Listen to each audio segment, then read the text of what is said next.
பாஜக அணி அல்லாத, காங்கிரஸ் அல்லாத மூன்றாவது அணி, தேர்ட் ஃப்ரண்ட் அப்படின்றது உருவாவதற்கு ஒரு பிள்ளையார் சொல்லியே இப்ப போட்டாச்சு. அப்படி இந்தியாவுடைய கட்டமைப்பு மீள் உருவாக்கம் செய்யப்படும் போது தமிழ்நாடும் கண்டிப்பாக மாற்றத்திற்கு ஆளாக போகுது. இதுல நம்ம வெறுமனே இந்த ஆட்சி மாற்றத்தை பத்தி பேசிக்கிட்டு இருக்கோம். தேசிய அரசியல் கண்டிப்பாக தமிழ்நாட்டு அரசியல்ல தாக்கத்தை ஏற்படுத்த போகுது. தமிழ்நாடு அரசியலை தீர்மானிக்க போறதே இந்த தேசிய அரசியல். இந்த காங்கிரஸ் கலந்துட்டது மூன்றாவது அணி தேசிய அளவுல உருவாகிறதுக்கு ஒரு நல்ல வாய்ப்பா இருக்கு. காங்கிரஸ் முற்றாக இந்தியாவிலிருந்து துடைத்து எரியப்படணும் அப்படின்றது பாஜகவினுடைய அஜெண்டா.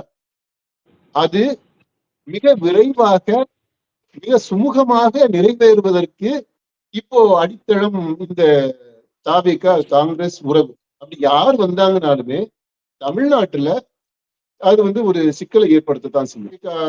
அவங்களுடைய அணுகுமுறையை பொறுத்து ஆட்சி கவிழலாம், கலைக்கப்படலாம், காணாமல் கூட போகலாம். அப்படிப்பட்ட ஒரு நிலை வரும். இந்த தமிழ்நாடு இதை பொறுத்த மட்டும், தேசிய அளவுல பொறுத்த மட்டும் ஒரு நம்பிக்கை துளிர் விட்டு இருக்குது. இப்போ இந்த காங்கிரஸ் திமுக அணியிலிருந்து போனது யார் ஆட்சிக்கு வந்தாலும் அந்த ஆட்சி நாடாளுமன்ற தேர்தல் வரும் வரைக்கும் தாக்கு பிடிக்குமா அப்படின்றதே கேள்வி இருக்கு.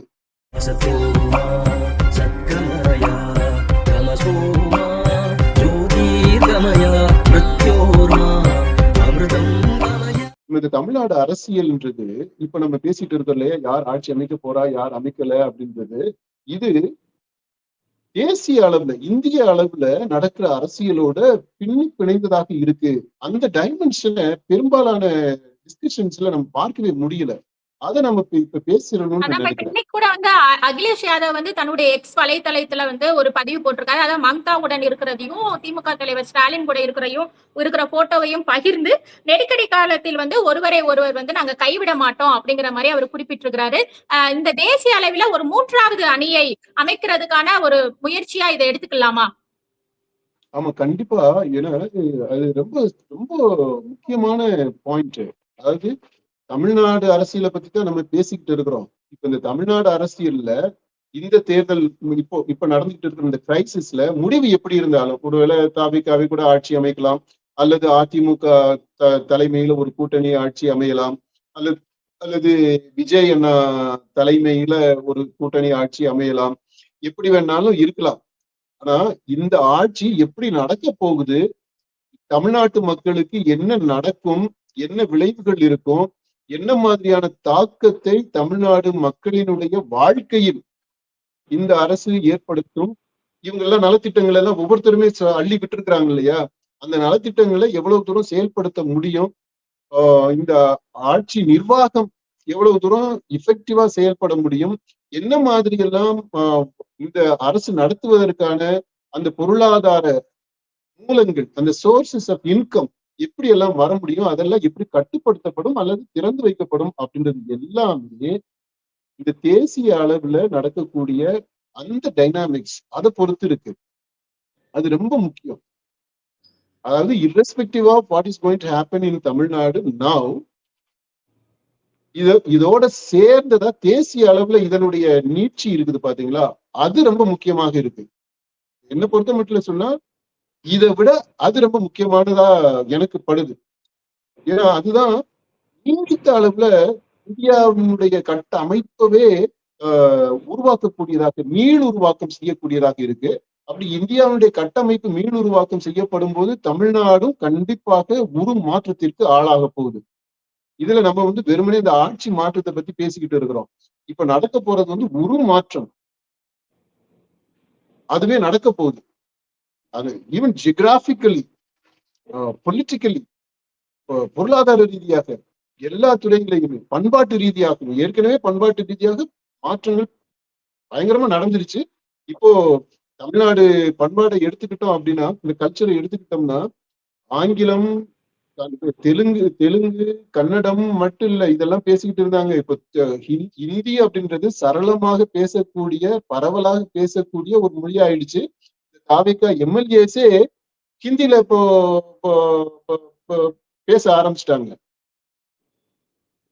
இல்லையா, அந்த இன்டர்வியூஸ் எல்லாம் நம்ம பார்த்தோம். அப்ப அந்த மாதிரி வருது. அதாவது கல்ச்சர், லாங்குவேஜ் எல்லாமே மாறிக்கிட்டு வருது. இப்போ இந்த தாக்கம் எப்படி இருக்க போகுதுன்றது ரொம்ப முக்கியம். அதை நம்ம கவனத்துல எடுத்துக்கிறணும். நம்ம எல்லாருமே இப்ப என்னன்னா இந்த இதுக்குள்ளேயே நம்ம மனசை இழந்துட்டு நிக்கிறோம். இந்த ஒரு மாதிரி 2026 தேர்தலோட முக்கியத்துவத்தை விட 2029க்கான தேர்தல் வந்து மிக முக்கியமான தேர்தலாக வந்து இருக்குமா? ஆமாமா, கண்டிப்பாக இருக்கும். அதுதான் இப்ப சொல்றேன். 2029 தேர்தல் முக்கியமாக இருக்கும். அந்த தேர்தலுக்கு முன்னாடி இப்ப இருந்து நடக்க போறது இருக்கு பாத்தீங்களா? அது ரொம்ப முக்கியம். ஒரு விதத்துல 2029 தேர்தல் எப்படி அமைய போகுதுன்றதுக்கு பிள்ளையார் சுழி இப்பவே போட்டாச்சு. அதாவது திமுக கூட்டணியில் இருந்து இந்த காங்கிரஸ் பிரிஞ்சு போயிடுச்சு பாத்தீங்களா? ஒட்டும் இல்லை உறவும் இல்லை அப்படின்னு சொல்லிட்டு வெற்றி முழக்கத்தோட பட்டாசு வெடிச்சு கொண்டாடிட்டு அவங்க பிரிஞ்சு போனாங்க இல்லையா? அது தேசிய அரசியல்ல ரொம்ப முக்கியத்துவம் வாய்ந்ததா போயிடுச்சு. தமிழ்நாடு அரசியல்ல ஓகே, அவங்க போயும் இப்ப இந்த இழுபறி நடந்துகிட்டு இருக்கு. தாவேக கூட சேர்ந்தோம். இது ஒரு முக்கியமான முடிவுனே வச்சுக்கோங்க. ஆனா இதை விட முக்கியமான முடிவு இன்றைக்கு தேசிய அரசியல்ல காங்கிரஸ் கலண்டுட்டு போனது பயங்கர ஒரு, அதாவது பாஜக அல்லாத பாஜக அணி அல்லாத காங்கிரஸ் அல்லாத மூன்றாவது அணி, தேர்ட் ஃப்ரண்ட் அப்படின்றது உருவாவதற்கு ஒரு பிள்ளையார் சொல்லியே இப்ப போட்டாச்சு. அந்த விதத்துல காங்கிரஸ் கலந்துட்டு போனது ரொம்ப நல்ல விஷயம் தான். இந்த தேர்ட் ஃப்ரண்ட்ன்றது அதுல திமுகவுக்கு நல்ல விஷயமாகவும் தாவேக்காவுக்கு ஒரு பின்னடைவையும் ஏற்படுத்தும் அப்படிங்கிற மாதிரி இருக்குமா இந்த தேர்தல், வரப்போற நாட்கள்? ஆமா, வரப்போற நாட்கள் எல்லாமே இந்த தேசிய அந்த அரசியலை எடுத்துக்கிட்டோம்னா அந்த தேசிய அரசியல் கண்டிப்பாக தமிழ்நாட்டு அரசியல்ல தாக்கத்தை ஏற்படுத்த போகுது. தமிழ்நாடு அரசியலை தீர்மானிக்க போறதே இந்த தேசிய அரசியலா தான் இருக்கும். தமிழ்நாடு அரசு எப்படி செயல்படும் அப்படின்றது தமிழ்நாடு அரசினுடைய அந்த இஃபெக்டிவ்னஸ் அதவே தீர்மானிக்கக்கூடியதாக இந்த தேசிய அரசியல் தான் இருக்கும். இப்ப இருந்து அதுக்கு பிள்ளையார் சொல்லி இப்பவே போட்டாச்சு. அது யார் ஆட்சிக்கு வந்தாலும், தாவேகா யார் வந்தாலும் அந்த இது நடக்க போகுது. அந்த கான்டெக்ட்ல தான் இப்ப இந்த காங்கிரஸ் கலந்துட்டது மூன்றாவது அணி தேசிய அளவுல உருவாகுறதுக்கு ஒரு நல்ல வாய்ப்பா இருக்கு. இப்போ அதை வந்து இப்பவே நம்ம பார்க்க முடியுது. அதாவது காங்கிரஸ் இதுவரைக்கும் ஒரு டெட் வெயிட்டா தான்ப்பா இருந்திருக்கு. இந்த மூன்றாவது அந்த இது இந்தி கூட்டணி இருக்கு இல்லையா? இந்த இந்தி கூட்டணியில நீங்க பாருங்க, தொடர் தோல்வி இந்தி கூட்டணி. என்டிஏ கூட்டணி பாஜக தலைமையில இந்த காங்கிரஸ் உள்ளிட்ட மற்ற கட்சிகள் சேர்ந்து பிரதான இந்த ரீஜனல் பார்ட்டிஸ் எல்லாம் சேர்ந்து இந்தி அலையன்ஸ் இந்தியா அப்படின்னு சொல்றது அந்த கூட்டணி இருந்துச்சு.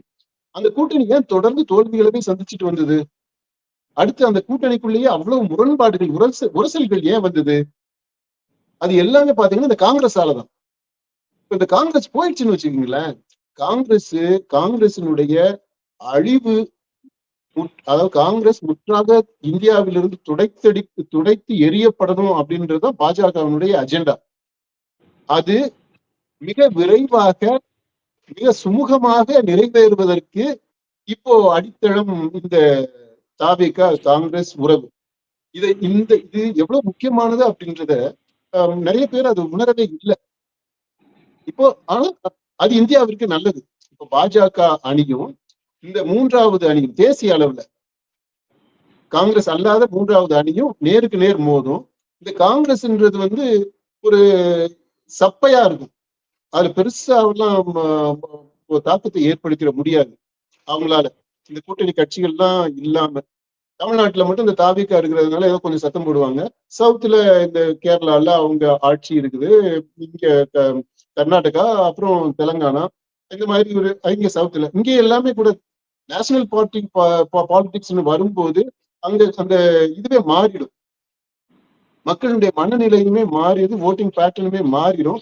அப்புறம் இந்த மாதிரி தேர்ட் ஃப்ரண்ட் அப்படின்ட்டு வலுவா ஒரு அமைப்பு வரும்போது, ஒரு இயக்கமாக மக்கள் இயக்கமாக அது உருவாக்கி வரும்போது கண்டிப்பா வரப்போற 2029 வரப்போற அந்த தேர்தல் பாஜக தலைமையிலான அந்த என்டிஏவுக்கும் இந்த மம்தா, அகிலேஷ் யாதவ் இந்த மாதிரி ஆட்கள், இங்க பினராயி விஜயன் அவங்க எல்லாருமே கூட சேர்த்துக்கலாம். அப்புறம் இங்க ஸ்டாலின், இந்த மாதிரியான ரீஜனல் பார்ட்டிஸ் உள்ளடங்கிய அந்த தலைவர்கள் அடங்கிய அந்த அணி தேர்ட் ஃப்ரண்ட். விபி சிங் நம்ம பேசுறோம் பாத்தீங்களா, சமூக நீதி காவலர்ன்ட்டு. அந்த விபி சிங் கவர்மெண்ட் எப்படி வந்துச்சு? ஏறத்தாழ அப்படிப்பட்ட ஒரு நிலை மீண்டும் மலர்வதற்கான சாத்தியங்களை நம்ம பார்க்க முடியுது. அப்போ ஒருவேளை வர்ற தேர்தல்ல இந்த பாஜக தலைமையிலான அணியை விட அதிகமாக வாக்குகளை பெற்று இடங்களை பெற்று இந்த மூன்றாவது அணி இந்திய அளவுல ஆட்சிக்கு வருவதற்கான சாத்தியங்களும் இருக்கு, அதை மறுக்க முடியாது. எது எப்படியோ பாஜக அணி வருதோ இல்ல மூன்றாவது அணி வருதோ, ஆனா டஃப் ஃபைட் இருக்க போகுதுன்றது நிச்சயம். அப்படி யார் வந்தாங்கனாலுமே தமிழ்நாட்டுல அது ஒரு சிக்கலை ஏற்படுத்தத்தான் செய்யும். இந்த அணி தாவேகா அவங்களுடைய அணுகுமுறையை பொறுத்து ஆட்சி கவிழலாம், கலைக்கப்படலாம், காணாமல் கூட போகலாம். அப்படிப்பட்ட ஒரு நிலை வரும். இந்த தமிழ்நாடு இதை பொறுத்த மட்டும், தேசிய அளவுல பொறுத்த மட்டும் ஒரு நம்பிக்கை துளிர்விட்டு இருக்குது. இப்போ இந்த காங்கிரஸ் திமுக அணியிலிருந்து போனது, கலந்துட்டு போனது. இப்ப நடக்கக்கூடிய இந்த விஷயங்கள்லாம் பாக்குற போது நீங்க ஏற்கனவே பலமுறை சொல்லியிருக்கீங்க 2020-2029 தமிழகத்திற்கும் சேர்த்து சட்டமன்ற தேர்தல் வர்றதுக்கான வாய்ப்புகள் இருக்கு அப்படிங்கறத குறிப்பிட்டிருக்கீங்க. இந்த சூழ்நிலை எல்லாம் பார்க்கும்போது அது மாதிரி ஒரு நிலை வந்துருமோ அப்படிங்கறத நினைக்க தோணுது. ஆமா, கண்டிப்பா அவங்களுடைய வாக்கு பலிக்கத்தான் செய்யும்.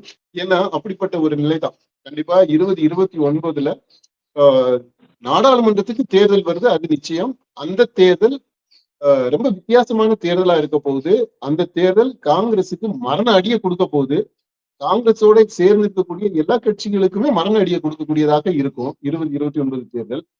தமிழ்நாடு அரசியலை பொறுத்த மட்டும் எடுத்துக்கிட்டோம்னா இன்னைக்கு இருக்கக்கூடிய இப்ப இருக்கக்கூடிய அந்த கரண்ட் சினாரியோவை வச்சு பார்க்கும்போது இது 3 வருஷம், அதாவது 2029 தேர்தல் வரைக்கும் தாக்கு பிடிக்குமா அப்படின்றதே கூட ஒரு சந்தேகமா இருக்கு. அது தாவேகா தலைமையில் ஆட்சி வந்தாலும் சரி, அதிமுக தலைமையில ஆட்சி வந்தாலும் சரி, யாருனாலும் சரி, நம்ம அந்த இதுக்குள்ள போகல. யார் ஆட்சிக்கு வந்தாலும் அந்த ஆட்சி நாடாளுமன்ற தேர்தல் வரும் வரைக்கும் தாக்கு பிடிக்குமா அப்படின்றதே கேள்வி இருக்கு. அதுக்கு முன்னாடியே கூட தேர்தல் வந்துடலாம், அப்படிப்பட்ட ஒரு நிலை இருக்கு. அதிகபட்சமா போனா, அதாவது ரொம்ப நாள் இந்த கட்சிகள் தாக்கு பிடிக்குது அப்படின்னா அது எவ்வளவு தூரம் இருக்கலாம்னா இந்த நாடாளுமன்ற தேர்தல் வரைக்கும் தாக்கு பிடிக்கும். அப்புறம் இப்ப நடந்தது மாதிரி அதிசயம் ஏதாவது நடக்குது அப்படின்னா அது 31 வரைக்கும், 2031 அப்பதானே சட்டமன்ற தேர்தல் வரணும், 5 ஆண்டுகளுக்கு அப்புறம். அந்த மாதிரி அது வரைக்கும் போகலாம். ஆனா 31 தேர்தல் களம் வேற மாதிரி இருக்குன்றதை நம்ம ஏற்கனவே பேசியிருக்கோம்.